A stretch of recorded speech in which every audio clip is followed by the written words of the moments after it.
Hello, everybody. Ben Rogers here, the Raptors Digest, here to react to the Raptors' 128-93 loss to the Cleveland Cavaliers. Ryker, we're done. We've been swept in the semifinals, and I don't know how to feel. That was embarrassing, that game. Yeah, man. Play their music. We got rickrolled. Yeah, LeBron James turned the Toronto Raptors into an absolute joke, as always. Sadly, unfortunately. We're living in LeBronto. The Raptors are. It's true. The meme is real. He owns the Raptors. What can we do? I don't know.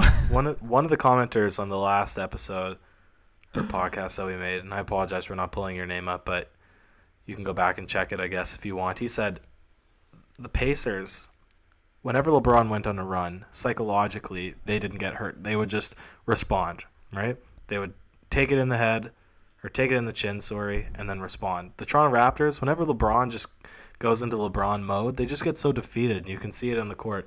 And for me, the play that sort of was the nail in the coffin of this game, well, I mean, there was many plays, but even in the end, Larry Nance went on a fast break, and Yak and DeLon just slowed down to let him get a dunk. And I was thinking, why did you let him dunk? Like, at least challenge him. They were ahead of I don't even know his name. Larry Nance. They were ahead of him. Moved out of his way so he could dunk. That was the most. That summed up the series right there. Why do we have no fight? It's the most absurd thing on the planet. Siakam was the only one trying to score in the second half. Fred, he's been giving it a go, and OG was playing decent defense, but everyone else, it looked like someone shot their dog. It was. Jonas played okay the first half, but really, the Raptors. Jonas was the highest scoring player on the team for the Raptors this game.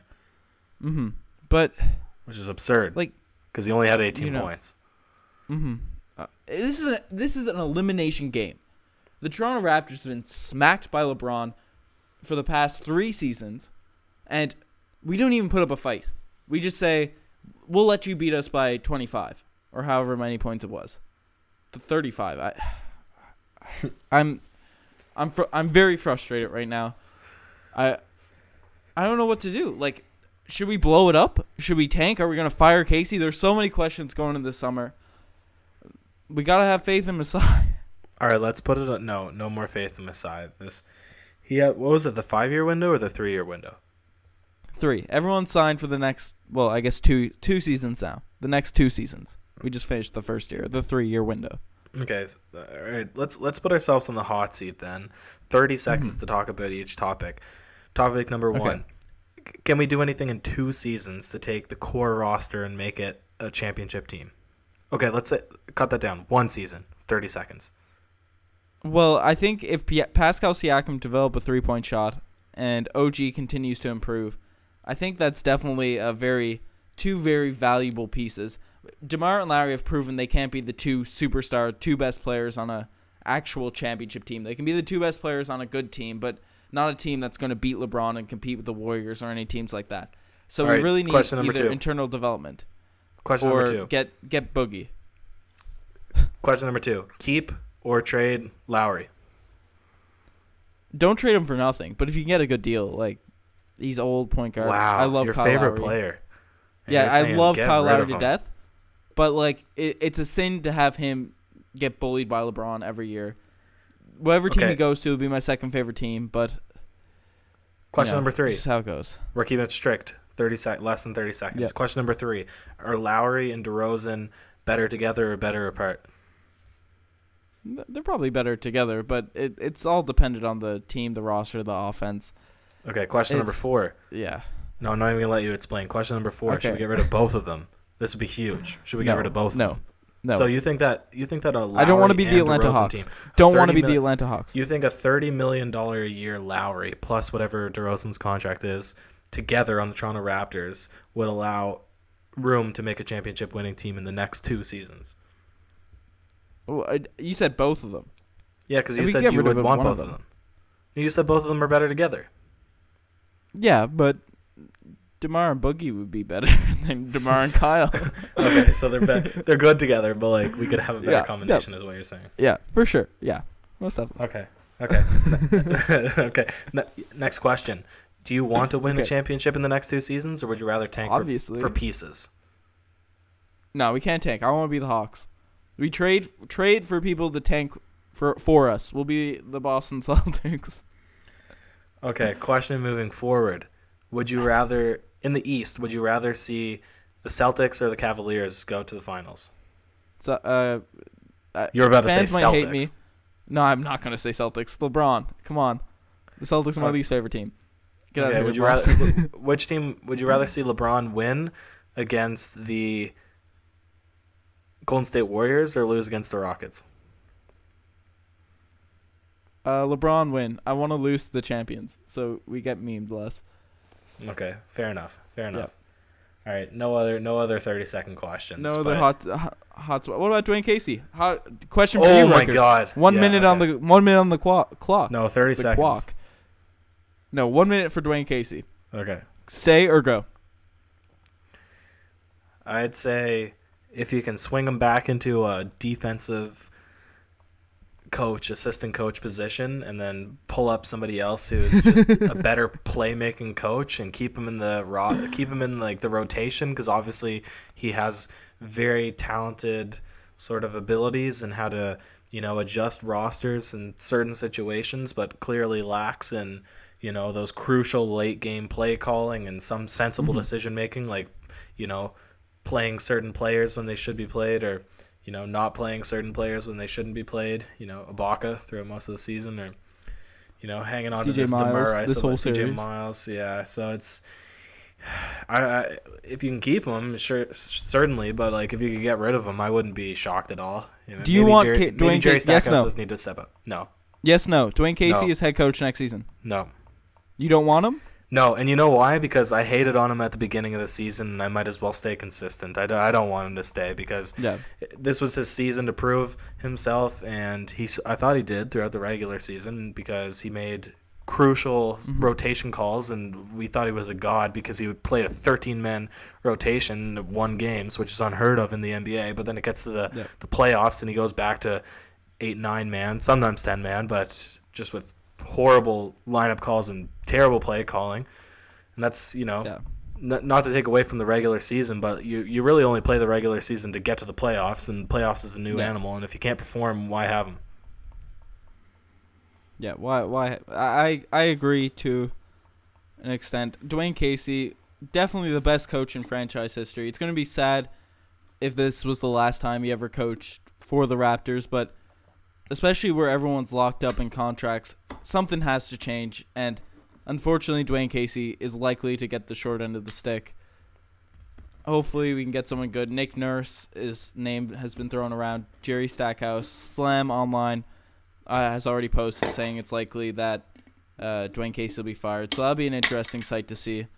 But we may as well talk a little bit about this game.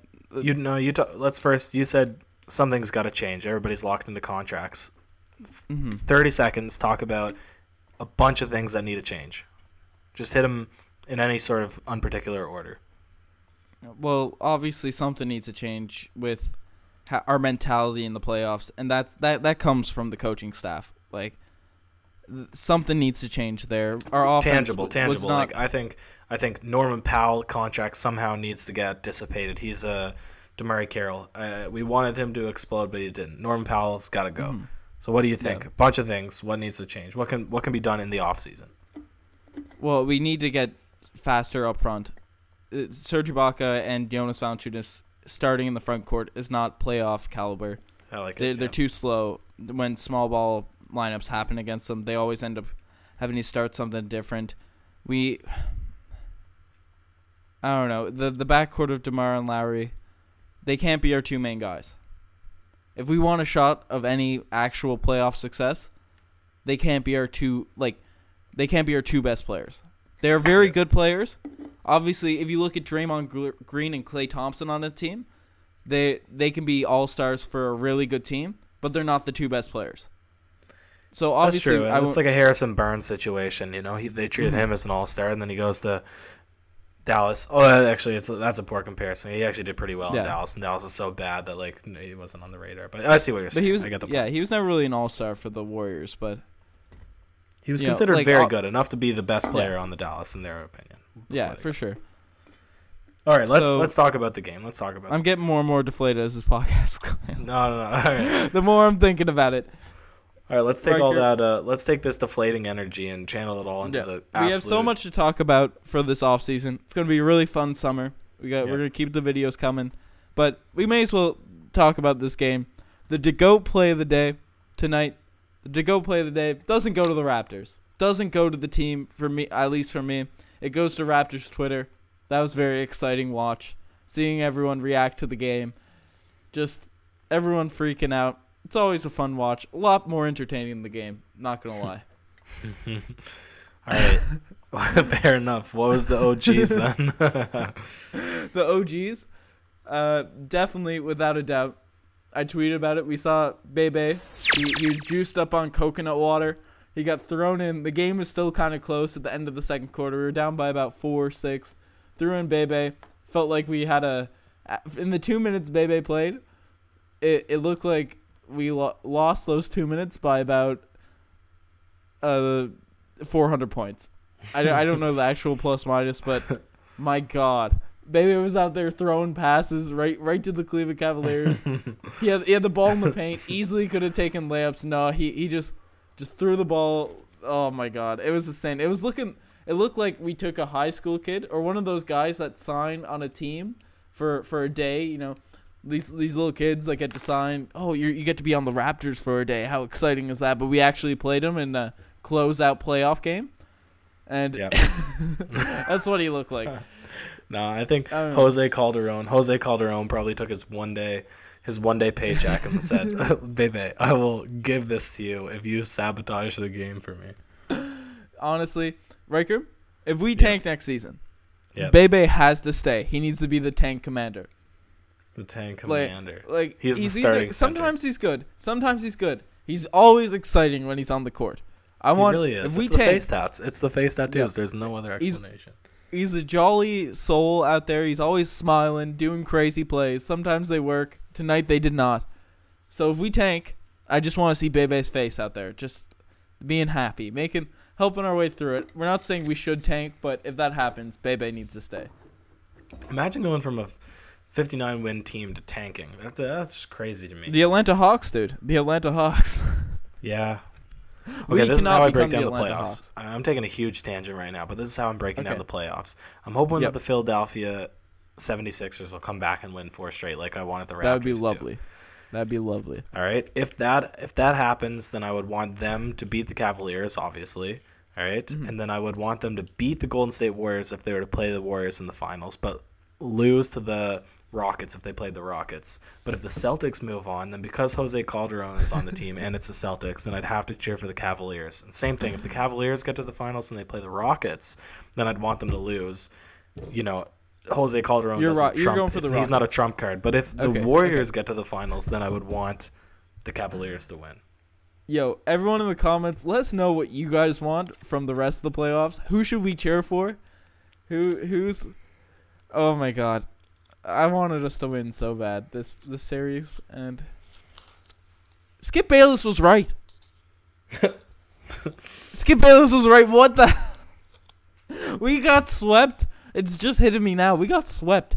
Imagine if you told me a week ago I picked the Raptors in 5.